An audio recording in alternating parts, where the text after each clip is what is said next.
தமிழ்நாட்டுடைய வளர்ச்சிக்கு இடையூறு செய்கிறது எந்த கொள்கைன்னு மக்களுக்கு நல்லா தெரியும். அது காவி கொள்கை.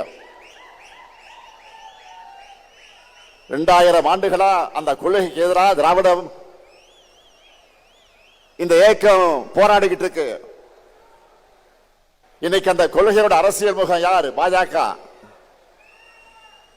ஒன்றியத்தினால பாஜக அரசோடு நம்ம தொடர்ந்து போராடிக்கிட்டு இருக்கிறோம். 2 நாட்களுக்கு முன்பு கூட எதிர்கட்சி தலைவர் பழனிசாமி அவர்கள் என்ன பேசி இருக்கிறாரு? கடந்த அதிமுக ஆட்சியை காப்பாற்றினத பாஜக தான் உண்மையை பேசி இருக்கிறார்.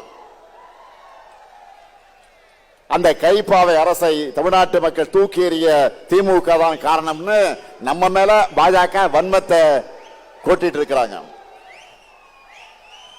அதனாலதான் தொடர்ந்து நமக்கு இவ்வளவோ குடைச்சலை கொடுத்துக்கிட்டு இருக்கிறாங்க. அதை பார்த்து முடங்கிடுவோம்னு நினைச்சாங்க. திமுக என்ன மிரட்டலுக்கு பயப்படுகிற கட்சியா? இந்தியாவிலேயே முதல் முறையாக ஒரு மாநில கட்சி ஆட்சியை பிடிச்ச வரலாறு உருவாக்கணுங்க. நாம 71 ஆண்டு கால ஹிஸ்டரி இருக்கு நமக்கு. அதுக்கு பிறகு தமிழ்நாட்டு அரசியலுக்கு வந்து எல்லா கட்சிகளுமே திமுகவை அழிப்போம் ஒழிப்போம் சொன்னாங்க. ஏன் இப்பவும் சில பேர் பேசிக்கிட்டு இருக்காங்களே, இப்பவும் திமுகவுக்கு நாங்க தான் மாற்றணும் பேசுறாங்க. என்ன மாத்த போறாங்க? என்ன மாத்த போறாங்க?